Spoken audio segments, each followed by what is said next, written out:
ഹദീസിൽ നമുക്ക് കാണാം, ഒരാൾ വന്ന് നബി സല്ലല്ലാഹു അലൈഹി വസല്ലം തങ്ങളോട് പറയുന്നു, ഞാനൊരു സ്ഥലത്ത് ടെന്റ് കെട്ടിയുണ്ടാക്കി, അവിടെ ഇങ്ങനെ ഇരിക്കുമ്പോൾ ഫൈദാഹു ഖബറു ഇൻസാനിൻ, അതൊരു വ്യക്തിയുടെ ഖബറാണെന്ന് എനിക്ക് ബോധ്യപ്പെട്ടു. അതേ യഖ്റഉ ഫീ സൂറത്ത് തബാറക, അദ്ദേഹം ഖബറിൽ നിന്ന് തബാറക സൂറത്ത് ഓതുന്നത് ഞാൻ കേട്ടു നബിയേ. അപ്പൊ നബി സല്ലല്ലാഹു അലൈഹി വസല്ലം നിങ്ങൾ പറഞ്ഞത് എന്താണ്?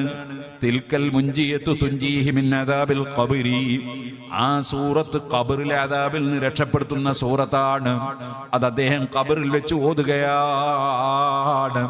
അതുകൊണ്ട് എൻ്റെ പ്രിയപ്പെട്ട ഉമ്മമാരോടും എല്ലാ മുഅ്മിനീങ്ങളോടും പറയട്ടെ, നമ്മൾ മഗ്രിബായി കഴിഞ്ഞാൽ ഉറങ്ങുന്നതിന് മുമ്പ് തബാറക സൂറത്ത് ദിവസേന ഒന്നോദണം.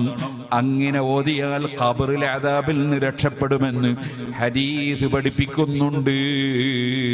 അതുകൊണ്ട് തന്നെയാണ് ഖബറാളിയെ ഖബറിൽ വെച്ചാൽ, മരിച്ചവരെ ഖബറിൽ വെച്ചാൽ അവിടെ വെച്ചൊരു തബാറക സൂറത്ത് ഓതുന്നത് പുണ്യമുണ്ട്.